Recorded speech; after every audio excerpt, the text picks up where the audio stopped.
Et salut à toi, je suis Teddy Guyot, un auteur-réalisateur de 33 ans.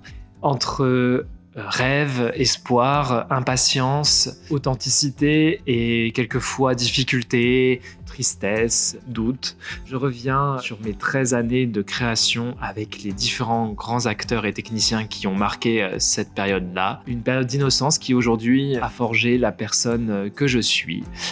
Donc je suis ravi de partager ça avec toi et je te laisse entrer dans le journal intime d'un artiste borné.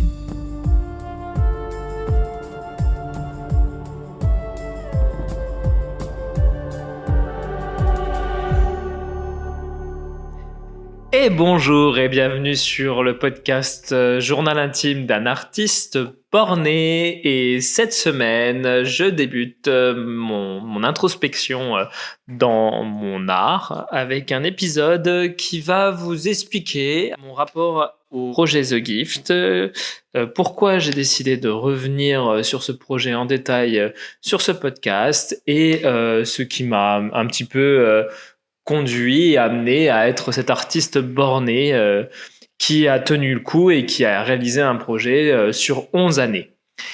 Alors, si je dois présenter le projet The Gift, à la base, moi je suis un grand fan des séries, et notamment des séries américaines de la trilogie du samedi. J'ai grandi avec ça, j'ai des souvenirs d'enfance liés à ces séries, notamment à Charmed et Buffy contre les vampires.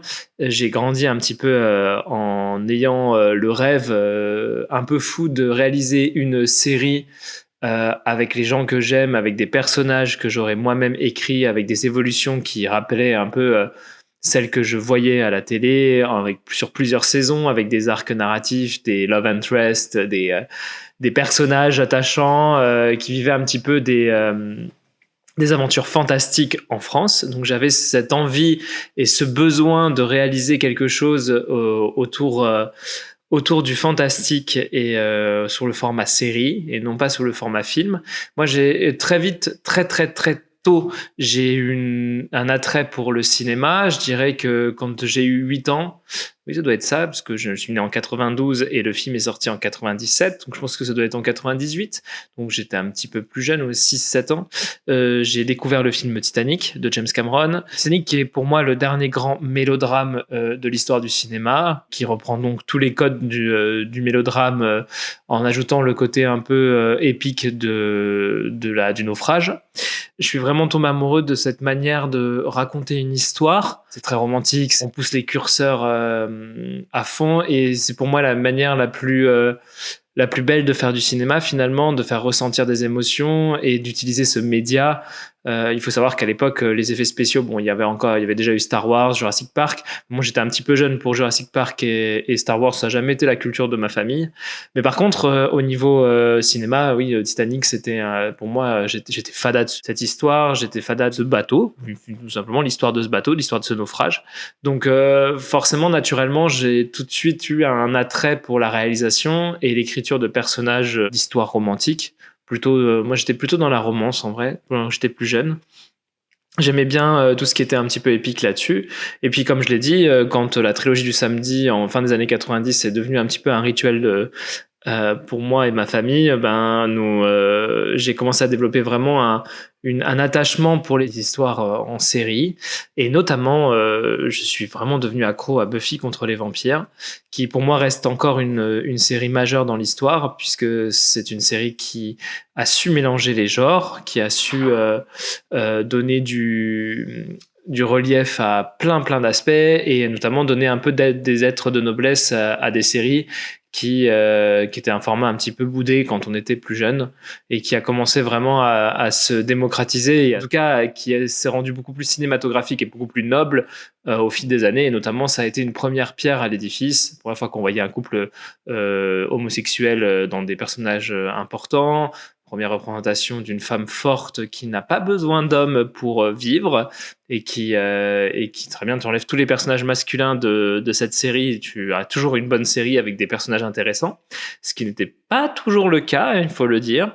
Enfin bref, j'ai baigné là dans le monstre de la semaine, le format de la série, le développement des personnages sur une saison, le big bad de la saison, les arcs narratifs qui se développent sur plusieurs épisodes, des épisodes un petit peu particuliers comme l'épisode où ils sont muets, l'épisode où ils chantent, l'épisode musical. Ça c'est quelque chose qui a été, qui m'a beaucoup bercé sur l'écriture de The Gift, donc dans les débuts en tout cas. Et puis bien sûr il y avait la série Charmed. Alors la série Charmed, je la regardais. Je sais pas si je pense que jusqu'à la 6e saison, je l'ai regardée de manière sérieuse. Je pense qu'à partir de la 7e et 8e saison, c'est devenu un petit peu...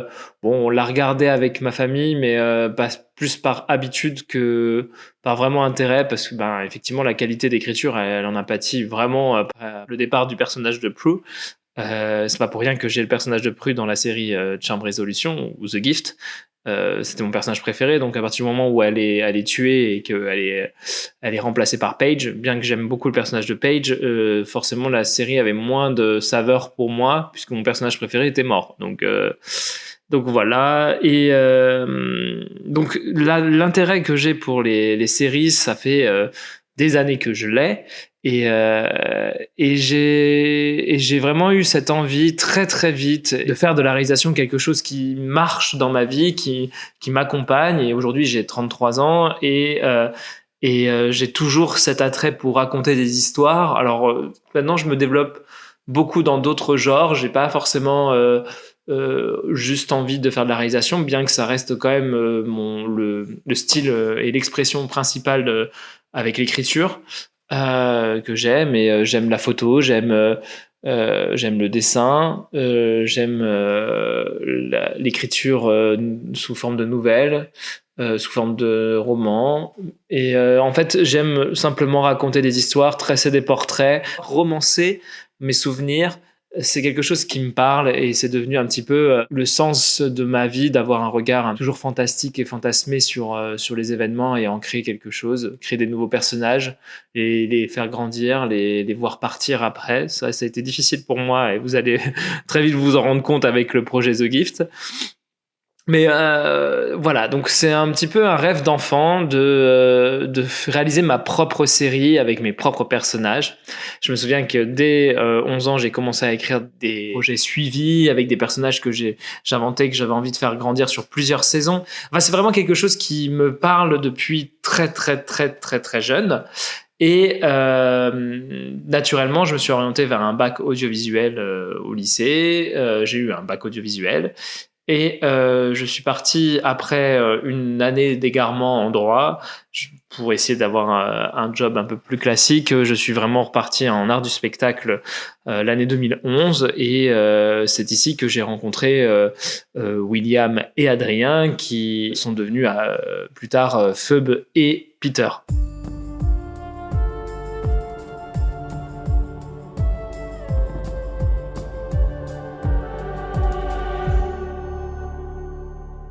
Cette première année d'art du spectacle, elle nous a amené à partager ce qu'on aimait. Moi, j'ai retrouvé vraiment l'envie de créer à ce moment-là, et vraiment, j'avais vraiment une envie de développer mes compétences à ce niveau-là. Et puis, c'est vrai que dans ce genre de filière, surtout à la fac, on n'a pas forcément de pratique. Et puis un soir, en rigolant, je me suis dit tiens, ce serait drôle de regarder des épisodes de Charmed en français. La traduction est un petit peu maladroite, ça a pas très bien vieilli les premiers épisodes. Et il y avait William Brémond qui était là, et un autre ami à nous, on était tous les trois. Et l'idée a très vite arrivé de se dire bah tiens, ce serait drôle de faire une parodie de cette série un petit peu vieillotte. À l'époque c'était un petit peu vieillot, maintenant c'est complètement rétro. Ouais, avec 3 mecs à Poitiers. Voilà, la situation de base de la série The Gift est arrivée ce soir-là. Enfin, ça devait être en avril-mai, cette discussion-là. Puis moi, elle a trotté dans ma tête tout l'été. Et puis oui, j'avais envie de créer quelque chose, j'avais envie de me lancer, j'avais pas envie d'attendre.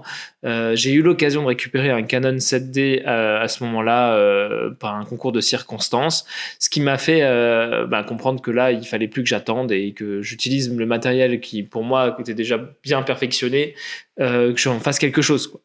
Comme ça m'avait coûté assez cher, je voulais en faire quelque chose. Donc, On arrive en septembre 2012 et je reparle de ce projet-là à William qui est emballé et on découvre qu'on a vraiment envie de faire un projet et un projet un petit peu bac à sable. Ça, c'est une phrase que vous entendrez sur les différentes interviews. Vous l'entendrez régulièrement, cette expression-là. Je l'emprunte à William parce que William en parle souvent. Mais oui, voilà, c'est un petit peu un essai. Voilà, je me suis dit, j'ai un petit Canon 7D, on n'a rien comme connaissance, on a vraiment très peu de connaissances pratiques et vraiment rien, mais par contre, on a l'envie de créer des choses, on a l'envie de tester des choses, et moi, j'ai envie de me tester à l'écriture sérielle parce que c'est quelque chose qui me parle.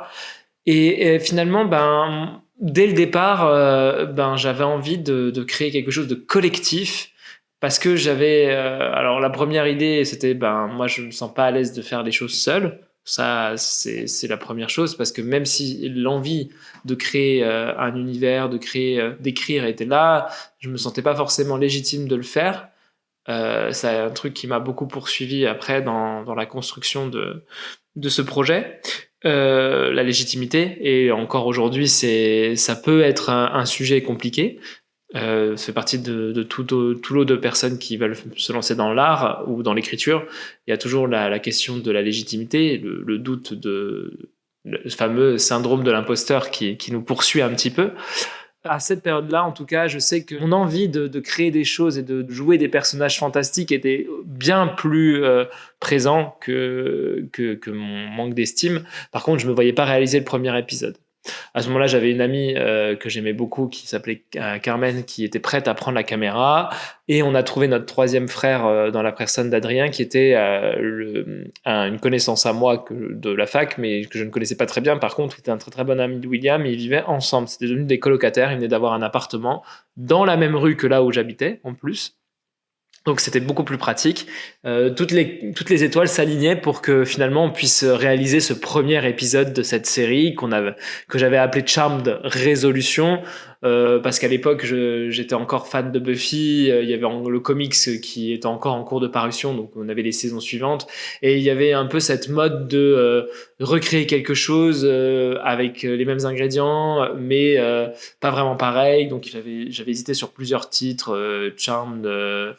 À la française, mais enfin il y avait quelque chose d'envie de mettre un petit peu un suffixe à ça, comme pour certains reboots qu'on a aujourd'hui, comme moi il y a Dexter Résurrection qui est sorti il y a pas très longtemps, il me semble, enfin, ou alors tiens, en parlant de Buffy, là en ce moment il prépare un reboot qui s'appelle New Sunnydale, donc Buffy contre Vampire New Sunnydale. Donc voilà, il y avait une envie de lancer quelque chose autour de Charmed et non pas de Buffy. Simplement parce que Buffy, ça impliquait qu'un seul personnage est féminin et on ne peut pas gender swipe les personnages de Buffy. Ça aurait été un non-sens par rapport au discours féministe de la série. Par contre, j'avais vraiment envie d'incarner un des personnages de la série Charmed, version masculin, et bien sûr le personnage de Prue, qui pour moi était mon personnage préféré, donc il était évident que j'allais incarner ce personnage-là. D'autant plus que c'est aussi un personnage qui peut parler par rapport à ma situation, puisque je suis moi-même le frère aîné d'une fratrie de trois frères, donc c'est un rôle que je connaissais, et comme j'avais jamais joué devant une caméra, bien entendu, j'avais pas du tout fait de théâtre non plus. J'ai été danseur quand j'étais adolescent, j'ai fait de la danse de mes 7 ans à mes 20 ans, de manière régulière, donc forcément j'étais plus dans le gestuel que dans la voix. En plus, c'est drôle pour quelqu'un qui lance un podcast aujourd'hui, c'est que je suis complexé de ma voix. Beaucoup moins maintenant, mais en tout cas, adolescent, c'était une catastrophe. Je ne pouvais pas parler en public, je n'arrivais pas à m'exprimer, à faire un exposé sans me mettre à vaciller devant tout le monde. Enfin, c'était vraiment très très compliqué pour moi de parler devant des gens. J'avais un énorme complexe autour de ma voix. Ce qui fait que forcément, là, je me challengeais en tant que comédien. J'allais devoir jouer un des rôles principaux. Aussi parce que je savais que moi, je pourrais l'incarner tout le temps. Je serais tout le temps là sur les plateaux. Donc, j'aurais pas de doute sur le fait que si on continue à faire des épisodes, je serais là. Donc, il y avait cette envie de jouer le personnage de Prue, de me mettre en scène avec William, qui du coup a naturellement s'est orienté vers Piper, donc Peter. À la base, on voulait juste franciser le prénom de chacune des trois personnages principaux.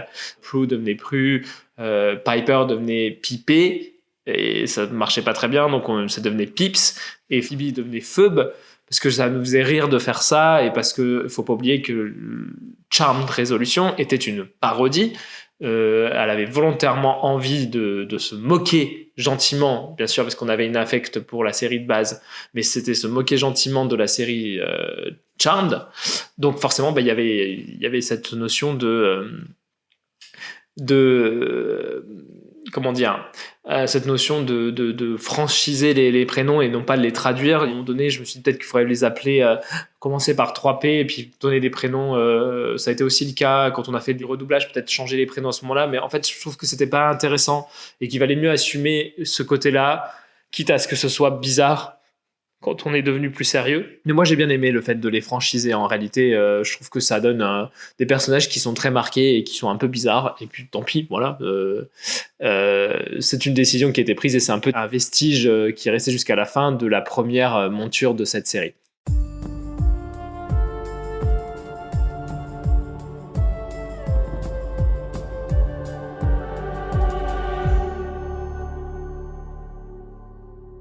Donc voilà, on arrive en septembre et Carmen, qui à l'époque était ma copine, décide de prendre la réalisation de l'épisode que moi j'ai écrit. Donc j'ai écrit le premier épisode de cette série. Je l'ai écrit parce que j'ai envie de me lancer dans l'écriture de toute façon. Puis je me dis, je suis quand même si je peux pas réaliser et que ça m'a un peu démangé, mais j'avais beaucoup trop de choses à gérer à côté. Donc j'ai dit, non, je préfère me focaliser sur le jeu. Je fais confiance à Carmen. Moi, je préfère me dire, j'ai écrit le script, le premier script, et puis voilà, on va se mettre en scène. Et c'était une réécriture du premier épisode de la série Charmed. Alors, c'est pas abouti et c'est absolument pas comme ça que je m'y prendrai aujourd'hui, mais oui, c'est vrai qu'il y a quand même, en gros, c'est globalement la même histoire, simplifiée pour s'adapter au contexte dans lequel on était. Avec les moyens qu'on avait. Donc c'est 2 appartements au lieu d'une maison. Il y a les personnages, les situations sont un petit peu plus un peu simplifiées. C'est plus un restaurant, mais c'est un bar et on n'a que le patron qui apparaît pour l'interview de Peter. Enfin voilà, j'avais simplifié un petit peu, à un maximum les situations pour pouvoir m'adapter à ma non-connaissance d'organisation de tournage. Et puis on se lance. Sur un week-end, pof, on enchaîne les scènes. Le tournage dure extrêmement longtemps parce qu'il y a énormément de choses à tourner. Il y a de la magie. Comment on met en scène de la magie, on n'y a même pas réfléchi avant. Enfin, tout était un petit peu... voilà, on faisait ce qu'on pouvait avec ce qu'on avait. C'était un petit peu de l'expérimental. J'avais fait un petit peu d'expérimental la première année avec un appareil que j'avais avec des amis. Là, c'était un petit peu, donc c'était un peu un atelier d'expérimentation que j'avais fait. Là, c'était le prolongement de cet atelier-là avec quelque chose de plus scénarisé. La chance que j'ai eue et que je reconnais, c'est que Adrien, William et moi, on a dès le départ, même si on n'est pas forcément toujours juste, on a quand même trouvé très facilement nos personnages et on en a fait quand même quelque chose d'intéressant. Dès le départ, en fait, on accroche sur cette... je trouve qu'on est assez crédible en tant que frère et ça a marché dès le départ. Voilà. Donc les galères s'enchaînent, mais dès la fin de tournage de ce premier épisode, on a envie d'en tourner un deuxième, forcément. C'est William qui prend l'écriture du deuxième, parce que au début de notre relation de travail, William et moi, on était quasiment pas à pied d'égalité, parce que c'est quand même moi qui gérais la structure narrative générale. Moi, j'ai pas envie d'écrire ça tout seul. On avait mon ami Véro qui aujourd'hui nous a quittés, qui jouait aussi un rôle important dans l'écriture. Avec elle, on avait beaucoup de discussions sur plein de projets parce que son fils Anthony Tiangel, qui jouait Vassia dans la série, lui m'avait demandé plusieurs fois de réaliser des clips avec lui. Donc on avait une sensibilité artistique qui faisait que, en fait, je me sens tellement chanceux et je me suis senti tellement bien entouré à ce moment-là pour lancer ce projet-là. Et toutes les conditions étaient requises pour qu'on puisse lancer un projet qui tienne la route et qui tienne sur le temps. Parce que finalement, on était une bonne équipe. On avait une petite équipe de scénaristes, une bonne équipe de comédiens qui pouvaient revenir. On était 4 comédiens principaux. Il y avait donc William qui avait pris le rôle de Peter, Adrien qui avait pris le rôle de Phoebe, et moi j'avais pris le rôle de Prue, et bien sûr il y avait Andrea qui est incarnée par Marjolaine à l'époque. Et bien sûr, dans l'épisode 2, on ajoute le personnage de Léo, qui est en fait Léa, qui était jouée par Carmen, qui nous suivait aussi beaucoup au début de cette aventure en tant que comédienne et en tant que réalisatrice du premier épisode. Enfin, en fait, on était devenu une petite équipe qui était notre classe en fait de licence. Clairement, j'étais en licence 2 à l'époque, c'était ma classe de licence. Mais il y avait cette envie de créer ensemble et le projet a pris un petit peu une petite ampleur au moment où on était à l'université. Il a peu fait parler de lui parce que il y avait un côté on tente des choses, voilà, et l'idée et ça a très vite arrivé, l'idée c'est de passer la caméra à différents réalisateurs pour que eux-mêmes dans notre licence puissent avoir un peu une expérience pratique clé en main de ce que c'est de filmer, ce que c'est la complexité de diriger des comédiens. Bon, bien sûr, c'était à une échelle bien plus réduite. C'était un peu comme un exercice en fait de mise en scène. Et bien sûr, avec des comédiens qui revenaient pour jouer des rôles un peu intéressants. Pour les comédiens, ce qui était intéressant, c'était de jouer des différentes situations, des situations comiques, des situations plutôt tristes, des situations variées en fait. Donc là, l'épisode 2 se tourne à peu près en octobre, avec des difficultés parce que Pierre-Louis, qui donc était le réalisateur de cet épisode choisi, n'était pas forcément très disponible à ce moment-là parce que il avait des raisons à lui, et donc il y a pas mal de fois où on a dû récupérer la caméra. Et moi, j'ai tourné mes premières scènes à ce moment-là, qui sont catastrophiques. Clairement, dans l'épisode, des scènes les plus moches, c'est moi qui les ai réalisées parce que je ne maîtrisais pas du tout le format. Et j'étais tellement excité de me dire waouh, mon rêve d'enfant de faire partie d'une série américaine, de jouer un des personnages qui m'a fait rêver quand j'étais enfant.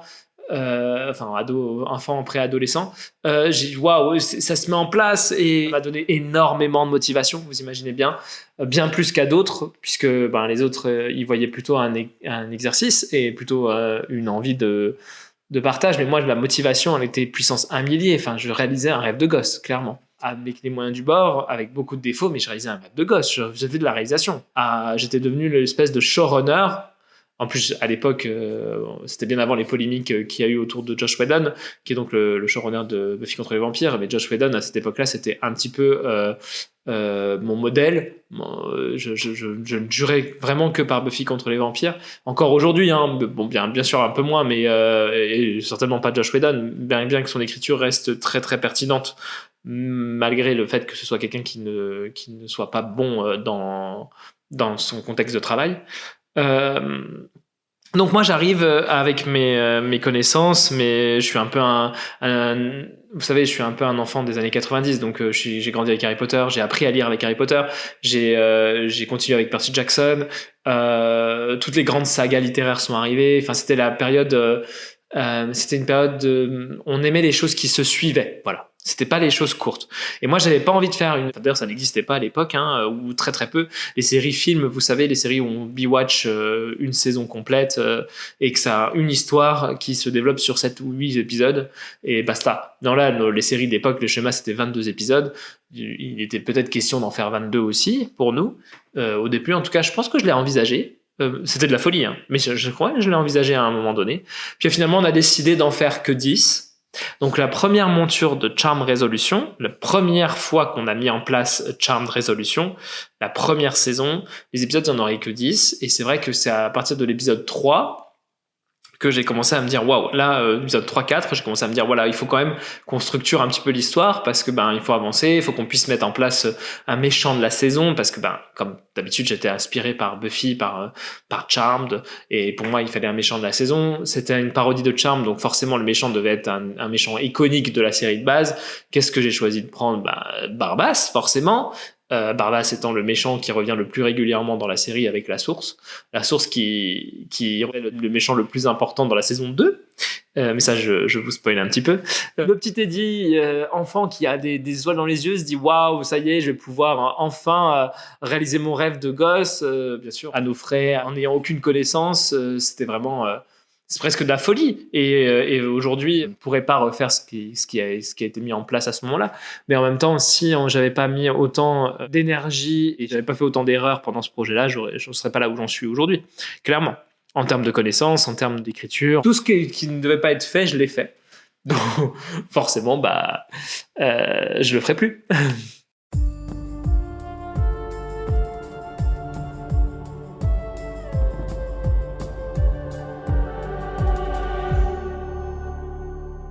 On arrive à l'épisode 3. L'épisode 3 il est un petit peu compliqué. Moi, dans mon contexte privé, Carmen et moi, ça s'est terminé à ce moment-là. Donc c'était compliqué de la filmer.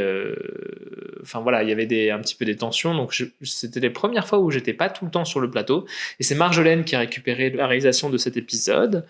En plus, avec Marjolaine, on avait pas mal de scènes de rapprochement, donc il a fallu qu'on tourne des scènes de baisers, des choses comme ça. On n'était pas du tout comédiens, c'était très particulier.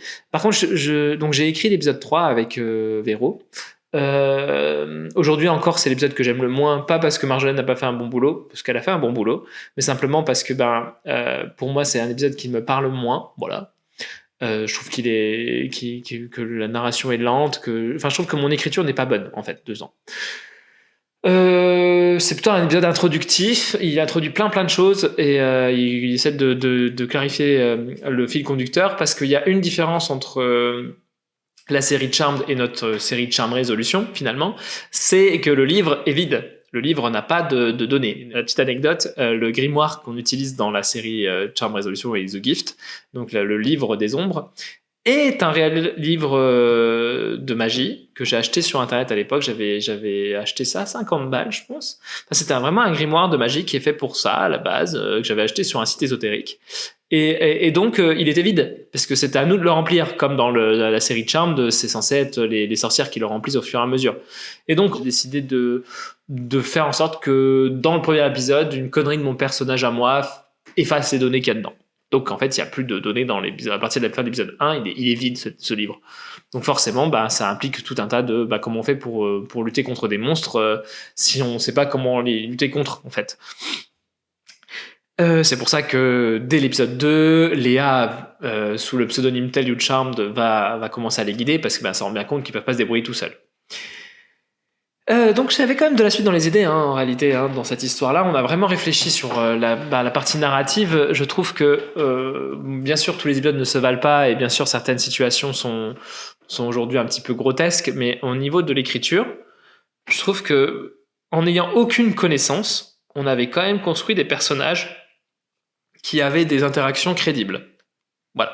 Mon but dans ce podcast, c'est de revenir sur l'analyse, comme je l'ai dit dans l'épisode précédent, de revenir sur l'analyse de tous les épisodes avec des personnes qui ont marqué un peu cette période-là de ma vie. Donc, j'irai plus dans les détails dans les épisodes, mais voilà, dans cette période-là, l'introduction de Charmed Resolution, il fallait tourner vite, et il y avait cette envie de tourner vite, il y avait cette envie finalement, il y avait une envie de faire les choses rapidement.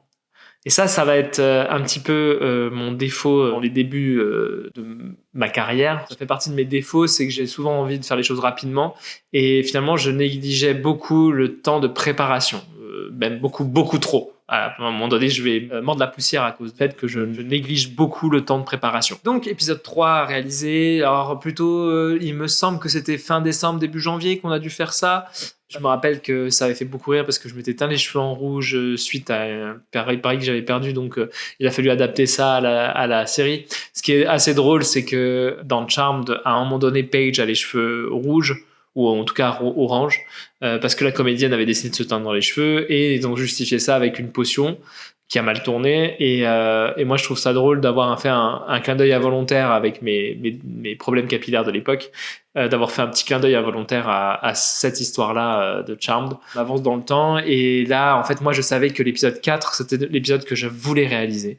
Alors là c'est ma première réalisation, vous vous rendez compte, alors j'avais déjà fait un film de bac pour mon bac, dans lequel j'étais un co-réalisateur avec une autre de mes camarades. J'avais de mon côté, j'ai aussi créé une autre web-série qui s'appelle TFQ, qui aujourd'hui s'appelle LGQ et qui certainement sortira à un moment donné, parce qu'elle n'est pas encore sortie à l'heure où j'enregistre ce podcast, mais j'espère en tout cas sortir une monture de 10 épisodes. Enfin, moi, ça me permettrait de sortir un petit peu ce que j'avais fait à l'époque avec ma famille, puisque c'était très familial pour le coup, TFQ, et puis c'est complètement barré. Voilà, c'était vraiment encore dans la période d'expérimentation, mais c'est quand même quelque chose auquel je tiens un petit peu. Mais donc, j'avais un petit peu cette expérience avec la caméra grâce à ça, parce que j'avais tourné donc l'été juste avant de commencer Charmed Resolution. Mais Charm Resolution, c'était mon projet sérieux, hein, vraiment. C'était vraiment, pour moi, si je dois me remettre dans le contexte de l'époque, pour moi, c'était presque mon projet pro, alors que TFQ, c'était mon projet familial. En réalité, ce qu'il y avait de plus pro, c'est que ça impliquait beaucoup plus de monde, ça c'est clair, mais c'était pas forcément dans sa structure très très professionnalisante.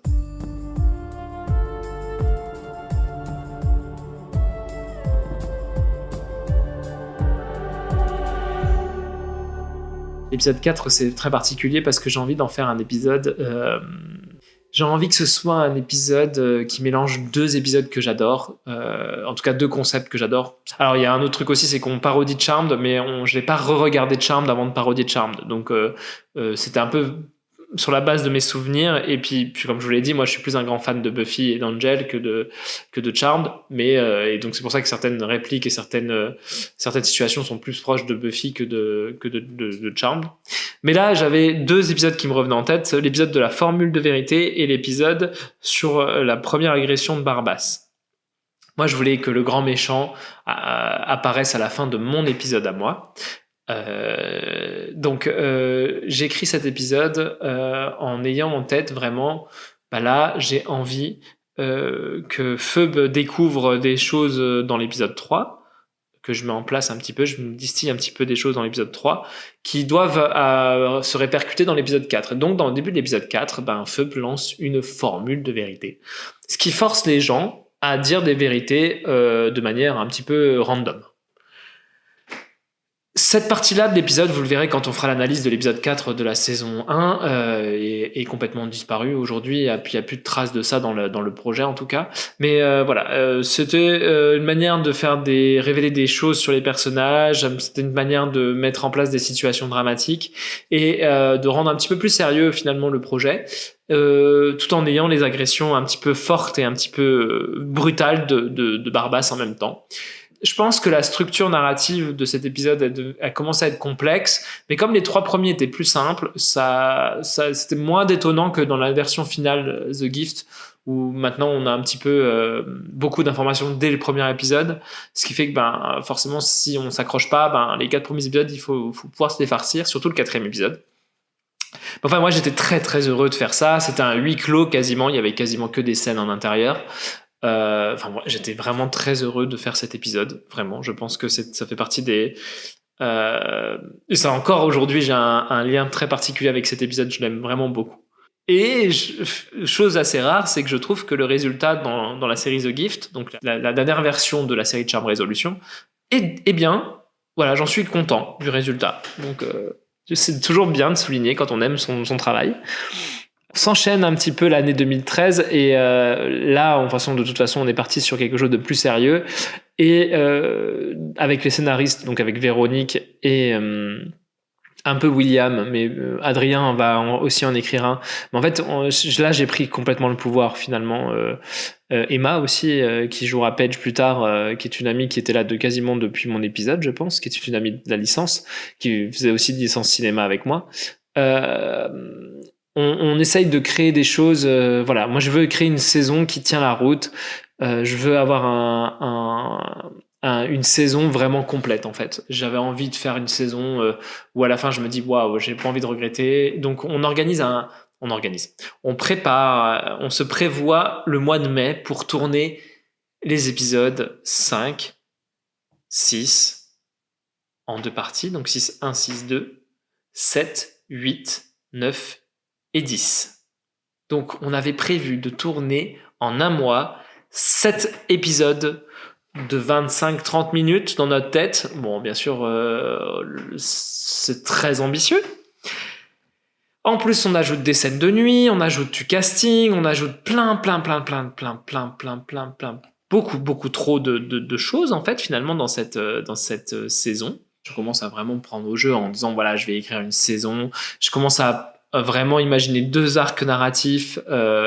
En gros, la structure telle que j'avais imaginé de Charm Resolution, c'était les 4 premiers épisodes, introduction, de l'épisode 5 à l'épisode 10 de la saison 1, c'était toute la résolution autour de Barbas, l'avènement des vampires, le combat contre Barbas, et puis après on développait sur l'arrivée de la source qu'on teasait à la fin de la saison 1. Et puis après, dans la Charm Résolution de saison 2, l'idée c'était d'avoir 2 arcs narratifs également. Et puis bon, après, alors, je peux pas vous donner dans les détails de où est-ce que j'en étais dans les arcs narratifs parce que j'ai pas pu mettre en place ce que je voulais. Donc, puis j'avais pas réfléchi à la. Je pense que j'avais une idée à peu près globale de ce qui allait se passer dans la deuxième saison, mais j'avais déjà envie de faire une deuxième saison. Et en plus de ça, je voulais que ça se termine à la fin de la deuxième saison. Donc on arrive, on tourne, ça devient compliqué les tournages en fait à partir de mai 2013 parce que c'est énormément d'engagement, les heures on les compte pas, il y a beaucoup plus de figuration, c'est beaucoup plus d'organisation. Et moi, je continue à avoir ce concept de passer ma caméra. Donc j'avais décidé de passer la caméra à quelqu'un que je trouvais très pertinent pour l'épisode 5 qui était écrit par William, une nouvelle fois. Mais finalement, il n'a pas pu se libérer parce qu'il ne voulait pas faire les choses à moitié et il ne voulait pas s'engager dans quelque chose sans pouvoir être là vraiment pour maîtriser les choses. Donc, c'est William qui s'est retrouvé à faire la réalisation de l'épisode 5 puisque son personnage n'intervenait quasiment pas dans cet épisode. Donc, il a pris la réalisation et il a continué son expérimentation. Mais là, je pense que j'étais plus dans un état d'esprit d'expérimentation.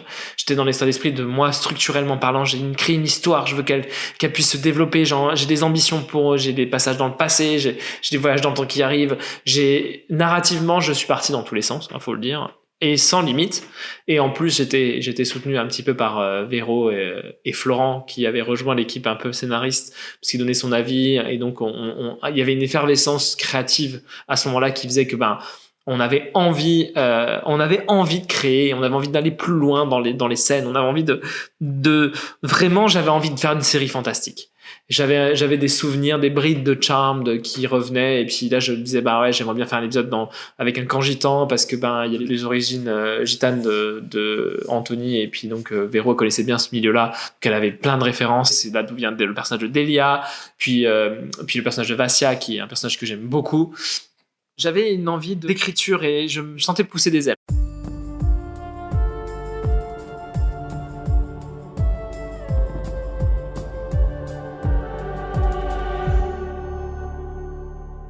Le tournage de cette fin de saison s'est plutôt bien passé. Il y a eu peu de tension, il y en a eu un petit peu. Là, on commençait à avoir les limites du fait de ne pas avoir de budget et de ne pas avoir de connaissances, notamment parce qu'il y a énormément de scènes de nuit, sauf que tourner des scènes de nuit à l'éclairage public ou avec un flash de téléphone, c'est complètement lunaire. Enfin, aujourd'hui, on a des caméras qui pourraient potentiellement le faire, mais en 2012-2013, c'était pas le cas. Enfin, clairement, en 2013, c'était pas du tout adapté.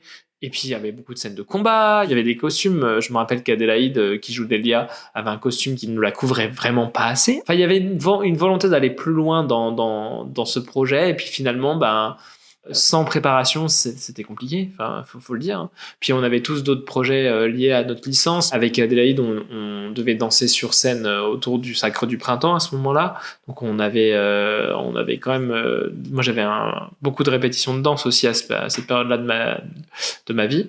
Donc, très, très, très, très particulière cette phase de tournage. 2013, de toute façon, c'était une phase très particulière. En tant que réalisateur, j'ai réalisé l'épisode 10 de cette saison, qui est le dernier, qui est dans le Charm Résolution, et donc l'épisode 10. Dans The Gift est devenu l'épisode 10 et l'épisode 11 de la saison 1. J'ai gardé un peu la structure que j'avais imaginée pour la première saison. C'est juste que avec tous les différents retournages et puis les ajouts que j'ai mis en place, la saison elle est beaucoup plus dense que ce qu'elle était de base, mais la structure reste à peu près similaire. Si je dois mettre une conclusion là-dedans, ça a été très intense, mais ça restait quand même globalement positif. Et puis j'avais envie de faire la deuxième saison. J'avais quand même tourné, au cas où, une pseudo-fin, si on était moins motivé pour la deuxième saison, parce que c'était quand même assez intense et très chronophage. Donc j'avais quand même envie de me dire, au moins il y aura une fin si on décide de pas le faire. L'été se passe. Dans l'été, moi, je me motive pour écrire. Je me dis, putain, il faut que j'écrive une saison 2. Je sens que j'en ai besoin. J'ai besoin de développer encore des personnages. J'ai envie de développer des thématiques. Et vient l'idée des contes de fées, de mettre en place des contes ou des mythes sur chaque épisode et de faire des personnages, des intrigues sur le long terme. C'est-à-dire qu'on passait d'un format... Bon, il y avait l'histoire de Barbas sur plusieurs épisodes et l'histoire de Delia, mais en vrai, c'était toujours un petit peu un épisode, un méchant. Là, je voulais passer sur un format plus continu, avec des scènes qui correspondent aux personnages principaux. Donc on avait l'intrigue Peter, l'intrigue Prue, l'intrigue Kristen et l'intrigue Andrea qui devaient revenir. Donc les scènes s'enchaînaient un petit peu dans le scénario comme ça. C'était sur 5 épisodes. Donc l'épisode 5 devait réunir toutes les intrigues de cet arc narratif pour un final en musique. Oui. L'épisode 5 de la saison 2 de Charm Resolution devait être une comédie musicale que je réalisais. Beaucoup trop ambitieux.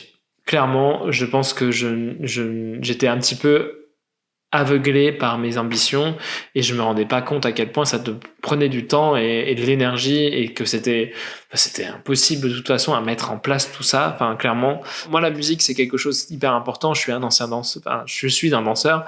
J'aime chanter, même si j'ai un énorme complexe sur ma voix. J'avais envie de dépasser mon complexe et de chanter. Par exemple, je me souviens que j'avais imaginé une scène d'introduction sur cet épisode qui reprenait en gros la chanson Vérone de la comédie musicale Roméo et Juliette avec des paroles liées à Poitiers. Donc ça faisait vous êtes à Poitiers. J'avais commencé à prendre des cours de chant autour de ça. Et que j'avais aussi une scène qui parodiait l'épisode de Buffy contre les vampires. Moi j'ai une théorie. Voilà, c'est une chanson de cet épisode. Et là on devait la reprendre tous et c'est-à-dire on apprenait que le personnage de Léa avait peur des lapins dans cette séquence. Enfin bref, j'avais des idées, j'avais vraiment beaucoup d'idées. Je voulais que ce soit une sirène. Le personnage de la prophétesse, c'était une sirène qui donnait, grâce à sa voix, qui forçait les gens à se mettre à chanter. Enfin, j'avais vraiment cette envie de faire cet épisode musical. Et donc, toutes les intrigues devaient se rejoindre pour cet épisode musical. Tous les acteurs avaient été contactés pour chanter une chanson, qui étaient des chansons que j'aimais moi, qui avaient du sens par rapport à mes personnages, qui n'étaient pas forcément des styles musicaux qui intéressait les gens à ce moment-là. Je sais que par exemple ça fait partie des choses que Soline, qui est la comédienne qui prêtait ses traits à Andrea quand Marjolaine a décidé de ne pas reprendre son rôle. Donc Soline est arrivée pour le tournage du mois de mai. Soline qui était d'accord pour reprendre son rôle pour la 2e saison alors que son personnage était cliniquement mort. Elle m'avait dit moi je veux bien reprendre la saison. J'avais imaginé même une mini-série dérivé de la série Charm Resolution qui s'appelait Fée. Peut-être qu'un jour vous verrez quelque chose qui s'appelle comme ça. En tout cas, j'en ferai quelque chose de ce projet. En 2013, j'étais vraiment dans l'optique de tourner des passages centrés sur Andrea, qui découvre donc tout le milieu des faits. Ça devait montrer cet univers-là et permettre d'introduire un peu le spectateur avec cet univers parallèle que j'ai construit autour des faits. Donc on a gardé des traces, les personnages des fées restent là, et puis Tizi c'est arrivé aussi un peu l'héritage de tout ça, et qui moi ça me va très bien, parce qu'après on a pu construire tout le lore autour des souverains. Voilà, je me perds un petit peu, mais donc dans cette 2e saison, vous voyez bien que j'étais submergé par des idées, et je pense que il faut le dire, j'avais pris un ego particulièrement fort par rapport à la création de cette série. Il faut dire aussi que je prenais beaucoup à l'époque de retours négatifs, parce que on a sorti le premier épisode qui a été monté par Carmen, et j'étais naïf de penser que les gens qui débutaient en réalisation pouvaient aussi être passionnés par le montage, que moi je l'avais été. Parce que j'ai oublié de le préciser, mais de mes 11 ans jusqu'à mes 20 ans, clairement, j'adorais faire du montage. C'était quelque chose qui me passionnait. Ça me permettait de toucher la vidéo. Donc, j'étais très heureux de faire du montage, mais j'ai découvert qu'en fait, pas beaucoup de réalisateurs aiment le montage, ce qui est un petit peu dommage, puisque c'est quand même la manière d'écrire le film la plus poussée, finalement. Mais bon, tout le monde n'est pas un adepte de rester devant un écran et puis de faire du montage pendant des heures. Et donc Carmen, elle était très volontaire et elle a fait un très très bon boulot par rapport à ses connaissances, mais c'était pas une monteuse à la base, donc forcément c'est compliqué de faire un montage d'un épisode de 30 minutes qu'on a réalisé nous-mêmes sans se rendre compte que il y a des longueurs, il y a des choses qui fonctionnent, des choses qui fonctionnent pas. Non, on a envie de tout mettre, c'est pas facile de se dire là il faut que je coupe ça pour que ça ait plus de sens, surtout quand c'est un projet qui a été écrit par quelqu'un d'autre. Donc on n'a pas forcément la main mise sur la cohérence. Et moi je m'y croyais déjà. Je me disais voilà, on va faire une diffusion publique. Je me rappelle que j'avais organisé une diffusion en septembre 2013 du premier épisode au Zinc. Et j'ai eu des retours très très très violents et très négatifs. forcément, puisqu'on n'avait aucune connaissance, qui on était pour faire des projets sans lumière, sans rien. On se prenait pour qui, en fait? Et vraiment, je pense que c'est la première fois que je me suis retrouvé confronté à la réalité du projet qui était, c'est un projet amateur de gens qui n'ont pas de connaissances, et il se prend pour une série plus professionnelle, en fait. Donc oui, c'est intéressant et c'était nécessaire pour moi de me lancer dans un projet aussi ambitieux, mais finalement, est-ce que c'était pas aussi prétentieux de penser être capable de me mettre au niveau de séries américaines qui me faisaient rêver? Et je pense que j'avais besoin de cette claque à ce moment-là, bien que quelquefois je me suis pris des réflexions pas justes. Je trouve que les personnes qui étaient autour de moi, notamment les gens qui étaient en licence avec moi, n'étaient pas forcément les plus bienveillants avec ce projet. Je parle pas des gens qui participaient au projet, mais les gens qui le regardaient de manière un petit peu distante. Quand on fait de l'art, quand on fait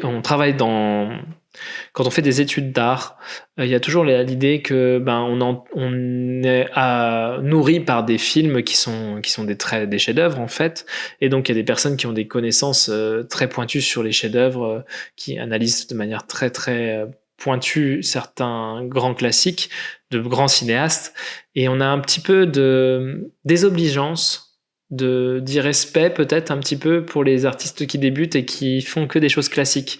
Et Carmen avait fait pour moi, je maintiens sur le fait que le premier épisode de la série tient la route alors qu'elle n'avait aucune connaissance, et que malgré tout on n'avait aucune préparation, il n'y avait aucune équipe technique, aucune personne compétente qui connaissait le milieu, qui connaissait comment faire les choses, qui nous aidait, en fait. On était vraiment, c'était de l'expérimentation pure et dure. Donc je trouve que ça n'a pas été très juste, en fait, les réflexions qu'on nous a faites au début de ce projet. Je trouvais que c'était pas bienveillant, voilà.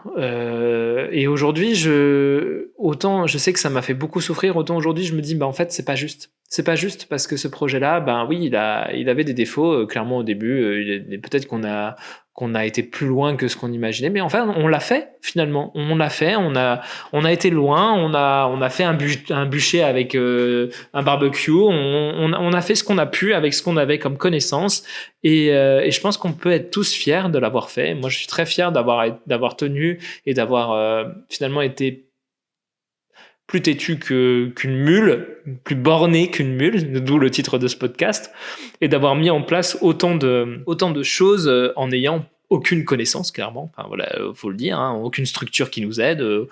Là où je peux regretter d'avoir pas été tapé à des portes en préparation pour avoir de l'aide, ça arrivera, mais plus tard.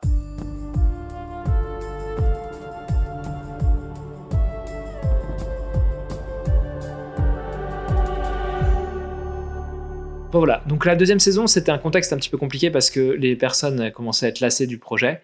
Forcément, c'était pas le leur. Moi, j'avais vraiment envie de terminer quelque chose de manière un peu dantesque, comme j'étais toujours animé par le rêve que j'avais de réaliser une série de A à Z. Et là, il faut dire qu'on avait fait une saison complète, donc c'était ambitieux, en fait, finalement. Et puis très bien, en fait. J'avais envie d'aller jusqu'au bout. Et donc j'ai écrit le premier épisode en introduisant le personnage de Paige, qui était le nouveau personnage qui remplaçait Phoebe, qui lui était censé être mort à la fin de la saison 1. Paige arrive, et je réalise le premier épisode, donc avec l'arrivée de Paige, dans un contexte où la plupart des comédiens se disaient ça commence un petit peu à durer. C'est très chronophage, on faut être très disponible pour ces tournages-là, donc je sais pas si j'ai envie de continuer, quoi. Carmen a décidé d'arrêter après le tournage de cet épisode, puisque pour elle c'était trop, effectivement, et je l'entends tout à fait, hein. Je veux dire, à côté de ça, je leur demandais de faire des répétitions pour la partie chantée, pour l'épisode musical que j'avais prévu. À côté de ça, j'écrivais, j'avais demandé à William d'écrire l'épisode 2 en ayant plein de contraintes. Moi, j'avais écrit l'épisode 3 pour Victor, qui était un des rares réalisateurs qui était venu nous donner un coup de main, qui était content de l'avoir fait. Donc il est revenu pour l'épisode 3 en janvier 2013, parce qu'il y a eu énormément de temps qui s'est passé entre le tournage du premier épisode de la saison 2, donc l'épisode qui était un peu tourné de la même manière que la saison 1, Et puis en fait, l'épisode 3 de la saison 2, j'ai commencé à me dire, en fait, faut vraiment s'organiser, avoir une équipe. Je commençais à avoir un petit peu plus de connaissances. Oh, pas énormément, mais je commence à en avoir un petit peu plus. Donc là, j'avais demandé quand même, comme c'était des conditions de tournage, c'était beaucoup en extérieur, il y avait beaucoup de combats, beaucoup de nouveaux personnages qui arrivaient. J'avais demandé à ce qu'on ait une régie sur place qui nous aide. C'est un épisode que j'aime beaucoup, cet épisode 3, parce que bon, il a été réalisé par Victor, mais Victor a bien suivi ce que j'avais écrit finalement. Et c'est un épisode qui met en scène Véro, mon ami Véro, qui joue donc le personnage de Graham.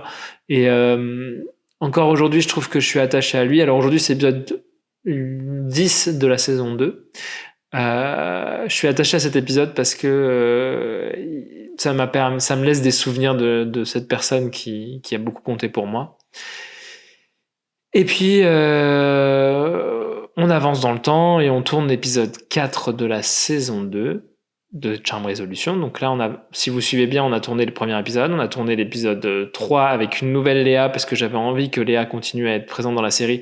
Donc Fanny rejoint le casting, et puis on tourne l'épisode 4 de la saison 2, centré sur Paige, réalisé par Maxime. Et bon, là, c'est la première fois que je passe un tournage vraiment pas agréable sur la série, parce que je suis confronté à mes insécurités et mes non-connaissances du milieu.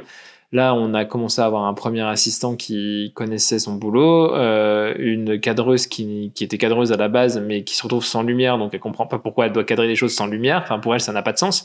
Et clairement, ça n'a pas de sens. Enfin, la lumière, je l'ai beaucoup négligée dans la série, et ça n'a pas de sens de l'avoir négligée, vraiment. Je suis confronté à mon manque d'expérience, et mon ego en prend un énorme coup à ce moment-là. Et au lieu de réagir de manière adulte, avec le recul, je me dis que je réagis de manière encore plus... en gros, je me renferme sur moi, et puis je dis, là, il faut que je termine, donc je vais terminer coûte que coûte. Donc je me suis quand même entouré. Marlène rejoint vraiment notre équipe à partir de l'épisode 3. Donc dans l'épisode 3, elle a fait régisseuse. Dans l'épisode 4, elle a fait elle a donné un coup de main un peu partout, mais c'était surtout pareil encore en régie, je pense. Et à partir du mois de mai 2014, le fameux mois de mai 2014, là, je tourne l'intégralité des épisodes. C'est-à-dire que le dernier épisode où j'ai passé la caméra à quelqu'un d'autre, c'était l'épisode 4. Bon, il y a encore l'épisode 2 qui est réalisé par Ombéline, mais Ombéline l'avait écrit avec beaucoup de contraintes que je lui avais imposées. Et ça n'a pas été une bonne idée de lui donner la réalisation, pas parce qu'elle n'est pas compétente, mais simplement parce que j'en avais pas envie. J'avais pas envie de partager la caméra. Là, j'avais pris trop, en fait. En fait, le projet devenait plus mon projet que le projet de tout le monde, et je me sentais isolé dans cette période-là de ma vie. Parce que c'était compliqué, faut le dire, c'était compliqué de devoir maintenir l'intérêt de gens. Ça faisait 2 ans et demi que le projet tournait, on tournait régulièrement, les personnes, ils en avaient rien à secouer, ça faut le dire, hein, les comédiens n'avaient plus rien à secouer de l'histoire parce qu'ils la comprenaient plus. J'avais plus d'engagement en termes de scénariste, c'était pratiquement que moi qui écrivais avec Florent. Les autres étaient un petit peu partis au fur et à mesure, et finalement les gens revenaient juste par amitié pour moi.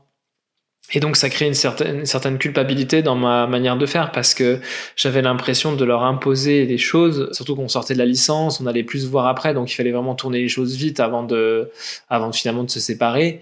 Et il y avait plus vraiment c'était de l'amitié et voire de l'obligation pour tout le monde d'être sur le plateau, et ça a été très difficile pour moi.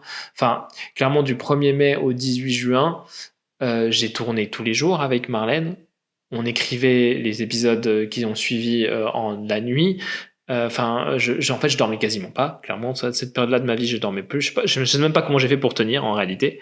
Et en même temps, sur le plateau, c'était pas les moments qu'on avait au début. C'est-à-dire qu'il y avait beaucoup de tension, il y avait beaucoup pas de jalousie, mais d'ego mal placé. Moi, j'étais, je suis seul contre tous, donc il faut mieux que je m'adapte à ça. J'ai vraiment mal vécu le tournage de 2014, faut le dire.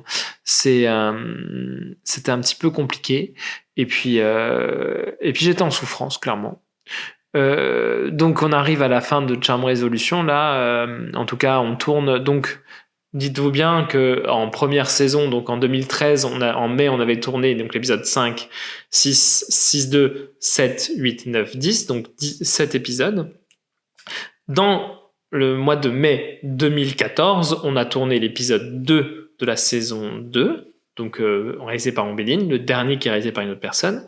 Et ensuite, moi, j'ai réalisé l'épisode 5, qui a été réécrit, qui n'était plus une comédie musicale, mais que j'avais décidé de faire autour de la thématique des dieux et du changement de corps. Donc, en fait, j'ai réécrit au dernier moment, j'ai tout réécrit pour adapter. Il faut savoir aussi que les épisodes ont été écrits au dernier moment, l'épisode 5, 6 et le film. Voilà, il y avait l'épisode 5, l'épisode 6 et le film qui conclut la série, qui était presque une saison incomplète. Il faisait le scénario de ce film.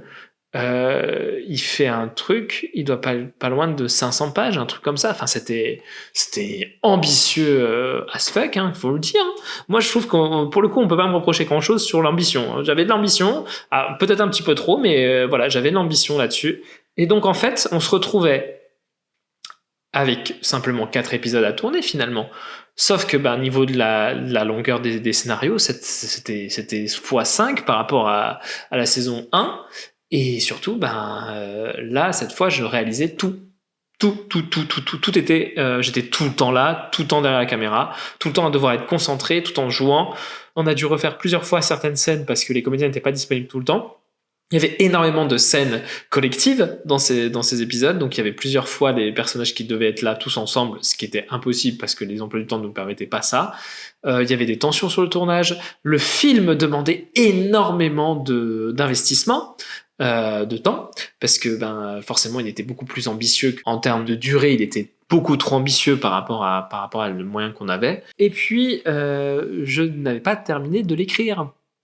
Et il y a eu un autre problème aussi, c'est que Soline, donc qui interprète Andrea, m'a annoncé au dernier moment qu'elle partait, ce qui fait que je me suis retrouvé avec la structure narrative des épisodes que j'avais déjà écrits, à devoir réécrire ces épisodes-là en incluant un nouveau personnage que j'ai créé sur le moment, qui était Tizis.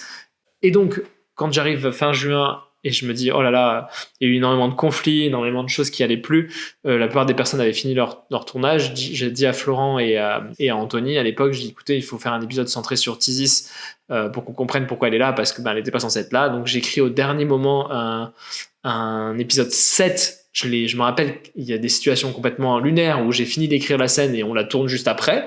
Enfin bref, c'est presque du tourné-monté. À l'époque, on peut dire ça. Hein.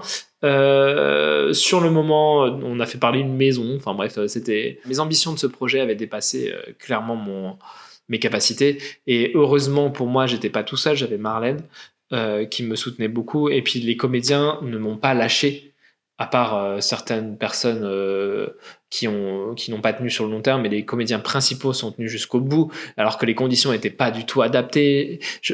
Encore aujourd'hui, je me demande, parce que même si on a beaucoup d'amitié pour une personne, comme ils en ont beaucoup pour moi, et vous le verrez au fur et à mesure de ce podcast, je suis sûr qu'on ça se sentira qu'on a beaucoup d'affection et beaucoup d'amitié entre nous, ça ne justifie pas le fait qu'ils se soient engagés à ce point et jusqu'au bout en 2014. C'était incommensurable.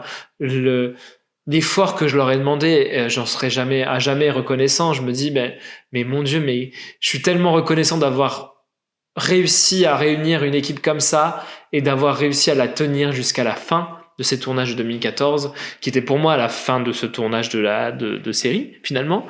Et voilà. Et l'école Charme Résolution, donc je peux le dire, je pense que c'est presque les derniers moments où on a appelé la série Charme Résolution, puisqu'après j'ai voulu la reconstruire à zéro parce que les montages me convenaient pas pour la première saison, parce que j'avais aussi des problèmes en montage, faut le dire, en même temps, en parallèle. L'année 2014 était très compliquée pour moi parce que je passais ma licence 3, j'étais réalisateur sur un film de licence, en même temps je travaillais, en même temps je suivais les différents réalisateurs de la première saison dans leur post-production. Et en même temps, j'avais les problèmes de la première saison qui commençaient à venir, les problèmes de mise en scène, les problèmes dus au contexte de tournage, qui faisaient que je devais régler à la fois les choses qui avaient été mal faites et en même temps, je devais faire les nouvelles choses. Enfin, c'était une année, vraiment, je pense que j'ai frisé le burn-out.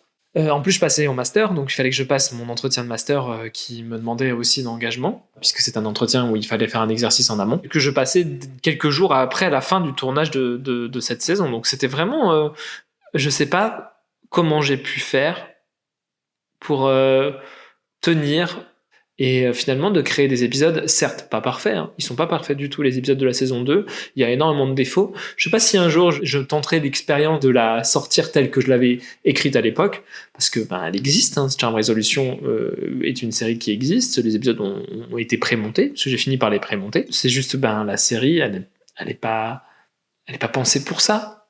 La Charm Resolution, c'était une première un premier défi pour moi de mise en scène. Voilà.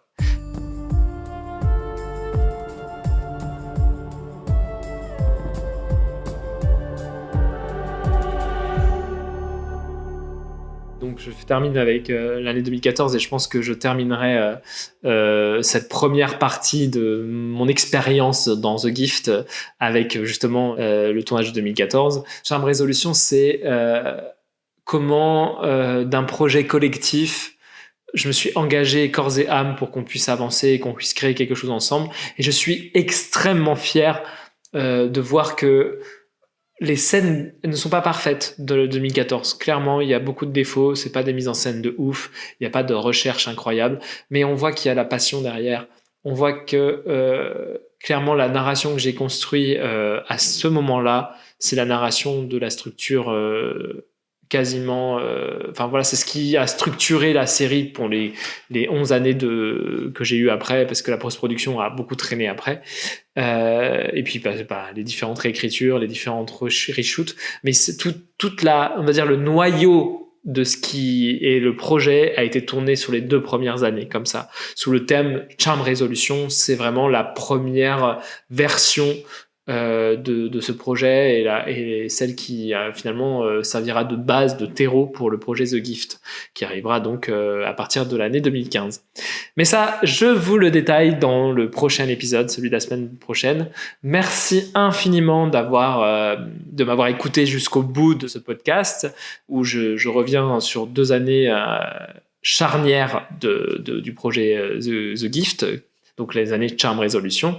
N'hésitez pas à aller découvrir Charm Resolution saison 1, que j'ai mis en disposition exceptionnellement cette semaine, justement pour... il existe bien la saison 1, mais telle qu'elle a été construite par les différents réalisateurs et telle qu'elle a été pensée à l'époque. J'ai décidé de vous la mettre en disponibilité sur ma chaîne YouTube Les Mondes de Ted. Donc n'hésitez pas à aller découvrir c'est un peu ce brouillon de ma série The Gift. Je serais ravi aussi d'avoir vos retours sur la série The Gift si vous avez eu envie de la regarder. Sachez que ce podcast va nous amener à aller voir tous les épisodes et va vous spoiler allègrement la série. Si vous êtes intéressé par ces projets-là un petit peu hors normes et amateurs, n'hésitez pas à me faire des retours. Si vous-même vous avez des projets dans ce style-là, si vous avez besoin de retours ou d'expérience, n'hésitez pas à me contacter aussi sur mes réseaux comme Instagram, donc l'Instagram Les Mondes de Ted. Je serais ravi de vous donner ma petite expérience si vous avez des questionnements et si vous avez envie de vous lancer dans l'incroyable aventure web-série. Quant à moi, je vous dis à la semaine prochaine. La semaine prochaine, on évoquera les années 2015 à 2022. Je pense que ce sera plus rapide parce que les tournages seront beaucoup plus espacés et beaucoup moins denses. Il y aura moins d'épisodes à faire. Clairement, il n'y a plus d'épisodes à faire. Peut-être qu'il y aura un focus sur l'année 2017 qui a été importante. La semaine prochaine, on va évoquer la création du projet The Gift, qui est donc la nouvelle et la dernière version de cette série. En attendant, je vous souhaite une excellente semaine. Je vous dis à la semaine prochaine pour un nouvel épisode. Merci pour votre écoute. Vous venez d'écouter un épisode du podcast Journal intime d'un artiste borné. Si mon travail vous intéresse et que vous souhaitez en apprendre plus sur mes nouveaux projets, je vous invite à vous abonner à ma chaîne YouTube Les Mondes de Ted et également me suivre sur Instagram sur Les Mondes de Ted. La musique qui nous accompagne dans cet épisode a été composée par Florian Jacob. Et le montage et l'écriture, la réalisation par moi-même, Teddy Guyot. Je vous remercie de votre écoute et je vous dis à la semaine prochaine pour un nouvel épisode.